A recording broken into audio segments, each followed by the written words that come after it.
திருமதி சரோஜா ராமமூர்த்தி அவர்கள் எழுதிய அணையாத தீபம் அப்படிங்கிற ஒரு குடும்ப சிறுகதை. இந்த கதை 1957ல வெளிவந்திருக்கு. கேட்கலாமா?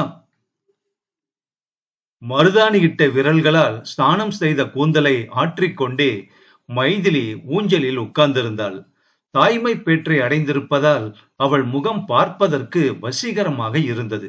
தந்தத்தில் கடைந்தெடுத்த மாதிரி அவள் கைகள் உருண்டு திரண்டு இருந்தன. அக்கைகளில் நிறைய கண்ணாடி வளையல்களை போட்டிருந்தாள் மைதிலி. வளைகாப்புக்கென்று அவள் கணவன் டெல்லியில் இருந்து நல்ல மாதிரியான வளையல்கள் வாங்கி அனுப்பியிருந்தான். நீல நிறத்தில் மெல்லிய கைத்தறி புடவை ஒன்றை உடுத்தி வெள்ளை நிறத்தில் சோழி போட்டுக் கொண்டிருந்தாள் மைதிலி. புடவையின் நீல வண்ணம் அவளது சிவந்த கன்னங்களில் நிழல் அடித்தது. சமையல் அறையிலிருந்து பார்வதி அம்மாள், மைதிலியின் தாய், ஒரு தட்டில் வெற்றிலை பாக்கை எடுத்துக்கொண்டு ஊஞ்சல் அருகில் வந்து நின்றாள். மைதிலியின் அழகை பார்த்து அவள் ஆச்சரியம் அடைந்தாள். அவள் கண்ணே பட்டுவிடும் போல் இருந்தது. வெற்றிலைக்கு சுண்ணாம்பு தடவிக்கொண்டே பார்வதி யோசித்தாள். இப்படி ஒரு அழகு வந்து உடலை மூடிக்கொண்டிருக்கிறதே, இந்த பெண் பெற்று பிழைக்க வேண்டுமே என்று அவள் மனம் மிகவும் கவலைப்பட்டது. நிற்கிறாயே அம்மா, உட்காரேன் என்று மைதிலி தாயை பார்த்து சொல்லிவிட்டு அவள் அமர சற்று நகர்ந்தும் உட்கார்ந்து கொண்டாள். பார்வதி அம்மாள் ஊஞ்சலில் உட்கார்ந்து கொண்டாள். பிறகு மகளின் பக்கம் திரும்பி, உன்னோட புருஷங்கிட்ட இருந்து கடிதம் ஏதாவது வந்துதாம்மா? சீமந்தத்துக்கு நாள் பார்த்தாயிச்சுன்னு உன்னுடைய அப்பா சொன்னாரே என்று கேட்டாள். வந்ததம்மா, ஒரு வாரம் லீவில் கிளம்பி வருவதாக எழுதியிருக்கிறார். சீமந்த செலவு முழுவதும் அவருடையதாக இருக்க வேண்டுமாம். இது அவர்கள் வீட்டு செலவுதானே. எனக்கு மாமியார் மாமனார் இல்லாத காரணத்தால் நீங்கள் எல்லா பொறுப்பையும் ஏற்றுக்கொண்டு செய்கிறீர்கள் என்று சொன்னாள் மைதிலி. யார் செய்தால் என்ன மைதிலி, நல்லபடியாக முடிய வேண்டியது ஒன்றுதானே முக்கியம். உன்னை கையும் குழந்தையுமாக மறுபடியும் உன் புருஷனிடத்தில் சேர்த்து விட்டால் போதும் என்றாள் பார்வதி பாசத்துடன். அவள் கண்களில் கண்ணீர் துளித்திருந்தது. அது ஆனந்த கண்ணீரா அல்லது சோக கண்ணீரா என்பது பார்வதிக்கே புரியவில்லை. மகள் மைதிலி சிரித்தாள். மாப்பிள்ளை கொடுக்கும் பணத்தை பேசாமல் வாங்கிக் கொள்ளம்மா, திருப்பி நீ அதை எனக்குத்தானே தரப்போகிறாய் என்றாள் மைதிலி. மைதிலி அவர்களுக்கு ஒரே மகள். சீருக்கும் சிறப்புக்கும் குறைவுண்டா என்ன? வெளியே போயிருந்த தகப்பனார் உள்ளே வந்தார். மகள் அருகில் வாஞ்சையுடன் உட்கார்ந்து கொண்டார். கையில் இருந்த மிட்டாய்களை எடுத்து கொடுத்தார். இவ்வளவு எதற்கப்பா? திகட்டி போகிறதே எனக்கு. எங்கள் டெல்லியில் கிடைக்கிற மாதிரிதான் இங்கே கான்பூரிலும் கிடைக்கிறது. வேற புரு மாதிரியாக ஒன்றையும் காணோமே என்று சொல்லிக்கொண்டே மிட்டாய்களை சாப்பிட்டாள் மைதிலி. கண்டதையெல்லாம் வாங்கி கொண்டு வந்து கொடுத்து பிள்ளைத்தாச்சியின் உடம்பை கெடுக்கிறீர்களே என்று பார்வதி கோபித்துக் கொண்டாள். டெல்லியில் இருந்து ராமச்சந்திரன் சீமந்தத்துக்கு முன்பாகவே வந்து விட்டான். அவன் வண்டியில் இருந்து இறங்கி உள்ளே நுழைந்ததும் கூடத்தில் நின்று கொண்டிருந்த மைதிலியை பார்த்து பிரமித்து போனான். டெல்லியில் மைதிலி இருந்தபோது மசக்கை தொந்தரவினால் இளைத்து போயிருந்தாள் மைதிலி. அதற்கு மாறாக இப்பொழுது கொழு கொழுவென்று பருத்து உடலில் வனப்பு மேலிட அவள் நின்றபோது அவன் மனதில் சந்தோஷம் பொங்கி பெருகியது. சாப்பாட்டுக்கு அப்புறம் மாடியில் இருவரும் தனிமையிலே பேசிக் கொண்டிருந்தார்கள். பட்டு போன்ற அவளது கரங்களை தொட்டு அதில் அணிந்திருந்த வளையல்களை பார்த்தான் ராமச்சந்திரன். விரல்களில் இட்டிருந்த மருதாணி சிவப்பும் கண்ணாடி வளையல்களின் பல வர்ணங்களும் அந்த மென் கரங்களுக்கு அப்படி ஒரு அழகை கொடுத்தன. அப்புறம் என்ன விஷயம்? இதுதான் வளைகாப்பு வளையல்களா? பேஷா இருக்கிறதே. சரி, நான் அனுப்பிய வளையல்கள் எல்லாம் எங்கே மைதிலி என்று கேட்டான் அவன். மைதிலி தன்னுடைய மற்றொரு கரத்தை தூக்கி அவன் ஆசையுடன் அனுப்பிய வளையல்களை காண்பித்தாள். சரி, உனக்கு சீமந்தத்துக்கு என்ன வாங்கி வந்திருக்கிறேன் தெரியுமா என்று கேட்டான் ராமச்சந்திரன். ஆமாம், எனக்கு தெரியாதாக்கும். தூத் பேடாவும் ஹல்வாவும் வாங்கி வந்திருப்பீர்கள் என்றாள் மைதிலி. அவன் எழுந்து அறைக்குள் சென்று பெட்டியை திறந்து ஒரு அட்டை பெட்டியை எடுத்து வந்தான். அதனுள்ளே அழகிய பட்டுப்புடவை ஒன்று இருந்தது. ஆகாச வர்ணத்தில் ஜரிகையில் நட்சத்திரங்கள் போட்ட அந்த புடவை நில ஒளியில் தகதகவென்று மின்னியது. அடேயப்பா, என்ன விலை என்று கேட்டாள் மைதிலி மகிழ்ச்சி பொங்க. 150 ரூபாய் என்றான் அவன். இப்படி கணவனும் பெற்றோரும் அன்பை சொரிந்து வந்தார்கள் மைதிலியின் பேரில். சீமந்தம் விமர்சையாக நடந்தது. மாலையில் மைதிலியை மணையில் உட்கார வைத்து பாடினார்கள். அவள் கணவன் அன்புடன் வாங்கி வந்த நீலப் புடவையை உடுத்திக்கொண்டு அவள் உட்கார்ந்திருந்த காட்சி தெய்வலோக மங்கையொருத்தி வீற்றிருப்பது போல இருந்தது. மஞ்சள் குங்குமத்துக்கு வந்திருந்த பெண்களே, அப்பா என்ன அழகு இந்த மைதிலி, இப்படியும் ஒரு பெண்ணுக்கு அழகு வருமா, நல்லபடியாக பெற்று பிழைக்க வேண்டுமே என்று பேசிக் கொண்டார்கள். மைதிலியின் தாய் பார்வதிக்கு மட்டும் மனதில் சுரீர் என்று ஏதோ வேதனை செய்து கொண்டே இருந்தது. ராமச்சந்திரன் சீமந்தமான பிறகு 2 தினங்களில் ஊருக்கு புறப்பட்டான். மனைவிக்கு அவரை விட்டு பிரியவே மனமில்லை. மனசுல ஏதோ சங்கடம் செய்யுதுங்க, லீவு போட்டுட்டு பிரசவத்தின் போது என்னுடனேயே வந்து தங்கி விடுங்கள் என்று கேட்டுக்கொண்டாள் மைதிலி கண்கலங்க. அவளுடைய சுந்தர வதனத்தில் துக்கம் பரவி இருந்தது. கண்களில் இருந்து கண்ணீர் துளிகள் உருண்டு ராமச்சந்திரனின் கரங்களை நனைத்தன. அவன் கைகளை எடுத்து கண்களை மூடிக்கொண்டு விசித்தாள் மைதிலி. பிரசவம் என்றால் பயப்பட வேண்டிய காலமெல்லாம் போய்விட்டது மைதிலி. நம் பாட்டிகள் காலத்தைப் போல இந்த காலத்தில் பிரசவத்தில் கோளாறுகள் ஏற்பட்டு ஆபத்தில் எதுவும் முடிவதில்லை. நீ தைரியமாக இரு என்று அவளை தேற்றினான் ராமச்சந்திரன். எல்லோரும் தெய்வத்தை நம்பி இருந்தார்கள். நாள் தவறாமல் நல்ல வைத்தியரிடம் உடம்பை காண்பித்து ஜாக்கிரதையுடன் தான் மைதிலி இருந்து வந்தாள். ஆனால் தெய்வத்தின் சித்தம் வேறாக இருந்தது. அவள் வழக்கமாக உடம்பை காண்பித்து வரும் வைத்தியர் ஊருக்கு போய்விட்டார். அவர் வெளியூர் சென்றிருந்த சமயம் மைதிலிக்கு உடம்பு சரியில்லை. அவசரத்துக்கென்று புது வைத்தியரை தேடி போனார்கள். அந்த வைத்திய விடுதியில் சேர்த்து விடுதியின் லேடி டாக்டர் குலாப் வந்து பார்க்க நேரமாகிவிட்டது. அதற்குள் காலன் அவசரப்பட்டு வந்துவிட்டான். பிரசவித்து 2 மணி நேரத்துக்கெல்லாம் உடம்பெல்லாம் நீளமாக விஷம் பரவி அண்மையில் நின்று தவிக்கும் பெற்றோரையும் தங்கச் சிலை போல் அப்பொழுதுதான் உலகத்துக்கு வந்திருக்கும் பச்சிளம் குழந்தையையும் தவிக்க விட்டுவிட்டு மைதிலி கண்ணை மூடிவிட்டாள். அவள் தாய்மை அடைந்து பிறந்தகம் வந்ததிலிருந்து மனதிலே வேதனையை தாங்கிக் கொண்டிருந்த பார்வதி அம்மாள் எரிமலை வெடிப்பது போல துக்கத்தால் குமுறினாள். கல்லினும் கடினமாக அவள் தந்தை அசையாமல் உட்கார்ந்து விட்டார். டெல்லியில் இருந்து விமானத்தில் பறந்து வந்த கணவன் தலை உடைந்து போகிற மாதிரி துக்கத்தினால் அலறினான். அவர்களுடைய தாம்பத்திய வாழ்க்கை காலம் மிக குறுகியதாக இருந்தாலும் அது அவ்வளவு உறுதிப்பட்டு இருந்தது என்பது அவனுடைய எல்லை கடந்த துயரை பார்த்தே அறிந்து கொள்ள முடிந்தது. எல்லாம் முடிந்துவிட்டது என்று ஒவ்வொருவருடைய மனமும் தீர்ப்பு சொல்லிவிட்டது போல் அவரவர்களுடைய வேலையை பார்த்து கொண்டு பேசாமல் இருந்து விட்டார்கள். டாக்டர் குலாப் ஒரு ஆள் மூலம் தன்னுடைய விடுதியில் குழந்தை அவர்களுடைய பேத்தி இருப்பதாக அறிவித்தாள். குழந்தையாது, என் வயிற்றில் நெருப்பை அள்ளி போட்ட யமன் என்றாள் பாட்டி பார்வதி அம்மாள்.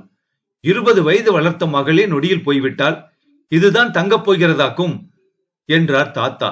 என் மைதிலியை என்னிடமிருந்து பிரித்த சனியன் அது எக்கேடு கெட்டாவது தொலையட்டும் என்று கூறிவிட்டு ராமச்சந்திரன் விரக்தியுடன் டெல்லிக்கு போய்விட்டான். உலகத்திலே அனுப்பப்படும் ஜீவனை காப்பாற்ற சர்வாந்தரர் யாமியாக ஒருவன் இருக்கிறான் என்பதை மனித அறிவு மறந்து விடுகிறது. எல்லோராலும் விருக்கப்பட்ட அந்த சிசுவை வளர்க்க விஷ்ணுகரே என்கிற மராட்டியர் ஒருவரும் அவர் மனைவி கிரிஜாபாயும் முன்வந்தார்கள். முதலில் டாக்டர் குலாப் ஆட்சேபனை செய்தாள். குழந்தையின் சொந்தக்காரர்கள் வந்து கேட்டால் அவர்களிடம் குழந்தையை ஒப்புவித்து விட வேண்டும் என்றும் கேட்டுக்கொண்டாள். குழந்தையின் சொந்தக்காரரின் விலாசம் வேறு கிரிஜாபாயிடம் கொடுத்தாள். குழந்தை வேண்டும் என்று தவமிருந்த கிருஷ்ணாபாய்க்கு குழந்தை கிடைக்கவே குருடனுக்கு கண் கிடைத்த மாதிரி இருந்தது. விஷ்ணுகரே கண்ணியமான மனிதர். குழந்தையின் தாத்தாவை தேடி போய் குழந்தை தம்மிடம் இருப்பதாக கூறினார். அளவுக்கு மீறிய துயரத்தை கொடுத்த ஆண்டவன் அதை மறக்க ஒரு சிசுவை கொடுத்திருப்பதை அறிந்து குழந்தையை ஏற்றுக்கொள்ள அவர் வேண்டினார் தாத்தாவை. மகளின் பிரிவினால் சித்தம் சரியில்லாமல் இருந்த பார்வதி அம்மாள் ஒரே அடியாக மறுத்தாள். அவள் மனதில் சூனியம் குடிகொண்டு விட்டது. அது பாலைவனமாகிவிட்டது. பாலைவனத்தில் நீர் தெளித்த மாதிரி கரையின் வார்த்தைகள் எடுபடாமலே போயின. இனி பகவான் ஒருவனால் தான் பாலைவனத்தை பசுஞ்சோலையாக மாற்ற முடியும் என்று தீர்மானித்து கரே வீடு திரும்பினார் குழந்தையுடன். குழந்தை பிறந்தவுடன் எல்லோராலும் நிராகரிக்கப்பட்டு நிராதரவாக விடப்பட்டதால் அதற்கு சகுந்தலா என்று பெயர் வைத்தார். பார்வதி தம்பதிகள் கான்பூருக்கே ஒரு முழுக்கு போட்டுவிட்டு தஞ்சைக்கு வந்து சேர்ந்தார்கள். இனி யாருக்காக மைதிலியின் தகப்பனார் உத்தியோகம் பார்க்க வேண்டும்? எல்லாம் தான் முடிந்து விட்டதே. காலத்துக்குத்தான் அவ்வளவு வேகம். மைதிலியின் பெற்றோர் கான்பூரை விட்டு கிளம்பும் பொழுது கார்த்திகை மாதம். அதற்குள் தைப்பொங்கல் வந்து சித்திரை வருஷ பிறப்பும் ஆகிவிட்டது. பண்டிகைகளும் பருவங்களும் மாறி மாறி வந்து போயின. இலை உதிர்ந்து காய்ந்த கம்பாய் நின்ற மரம் தளிர்விட்டு பூத்து குலுங்கி காய்த்து பழங்களை சிந்தின. ஓயாமல் ஒளியாமல் இயற்கை தன் வேலையை செய்து கொண்டே போயிற்று. பார்வதி அம்மாளுக்கும் அவள் கணவருக்கும் உலக வாழ்க்கை முதலில் சூனியமாகத்தான் இருந்தது, காய்த்த மரத்தை போல. பிறகு படிப்படியாக மனதில் ஆசைகளும் விருப்பங்களும் எழ ஆரம்பித்தன. 15 வருடங்களுக்கு மேல் ஆகிவிட்ட பிறகு மனதில் சுட்ட புண் ஆறித்தானே கொஞ்சம் போயிருக்கும். ஆம், மைதிலி இறந்து போய் 15 வருடங்கள் ஆகிவிட்டன. இந்த 15 வருட காலத்தில் சில சமயங்களில் கான்பூரில் கரையின் குடும்பத்தில் விட்டு வந்த தங்கள் பேத்தியை நினைத்து பேசிக் கொண்டார்கள். 1 மாதம் கூட நிரம்பாத குழந்தையை விட்டு வந்தவர்கள் சாவகாசமாக குழந்தைக்கு 4-5 வருடங்கள் கழிந்த பிறகு மனச்சங்கடம் மாறி அதை பற்றி நினைத்தார்கள். எழுதி விசாரிக்கலாமா என்றும் யோசித்தார்கள். கான்பூரில் இருந்து தஞ்சைக்கு வந்திருந்த தென்னிந்திய குடும்பத்தினர் ஒருவரை சந்தித்து விசாரித்தும் பார்த்தார்கள். கரேவா, அவர் எங்கோ சிம்லாவுக்கு மாற்றி விட்டார்களாமே, அவர் ஊரை விட்டு போய் 2 வருடங்களுக்கு மேல் ஆகிவிட்டதே என்று அவர்கள் தகவல் தெரிவித்த பிறகு இருவருடைய ஆசையும் நசிந்து விட்டது. நம் வயிற்றில் பிறந்தது ஒன்றுதான், அதுதான் போய்விட்டதே என்ற தீர்மானத்திற்கு வந்தார்கள். அங்கே டெல்லியில் ராமச்சந்திரன் மறுமணம் செய்து கொள்ளவே இல்லை. பெயருக்கேற்ப ஏகபத்தினி விரதனாகவே இருந்து விட்டான். மைதிலியின் உருவம் அவன் மனதில் பதிந்து போயிருந்தது. புறத்தில் அவன் வேறொருத்தியை மணந்து போலி வாழ்க்கை வாழ ஆசைப்படவில்லை. ஆனால் அவன் மனதுள் அவன் மாலதிக்கு ஏதோ தீங்கு இழைத்து விட்டதாகவே கருதினான். இறந்தவளின் ஆத்மா சாந்தி அடைந்திருக்குமா என்று ஏங்கினான். மனைவியின் உயிரற்ற உடலுக்கு அருகில் டாக்டர் குலாபின் வீட்டில் வீல் வீல் என்று அழுது கொண்டிருந்த சிசுவின் முகம் அவனுக்கு லேசாக நினைவு வரும். அந்த குழந்தை ஒருவேளை அதுவும் போய்விட்டதோ என்னவோ என்று நினைத்து கொண்டான். மனைவி ஒருத்தியால் தான் கணவனின் வாழ்க்கை பூர்த்தி அடைகிறது என்று நம்பி வந்த அவனுடைய உள்ளத்தில் ஆட்டம் கண்டது.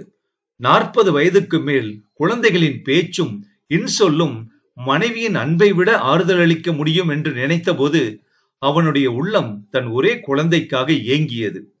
கிருஷ்ணகரையின் குடும்பத்தில் தான் எத்தனை மலர்ச்சி! ஒரு மகவுக்காக தவமிருந்த கிருஷ்ணாபாய்க்கு சகுந்தலா கிடைத்த பிறகு 2 ஆண் குழந்தைகள் பிறந்தார்கள். அன்று கார்த்திகை திருநாள். தஞ்சையில் இருந்த பார்வதி அம்மாள் 2 அகல் விளக்குகளை கொண்டு வந்து வாசல் பிறையில் வைத்துவிட்டு உள்ளே போக திரும்பினாள்.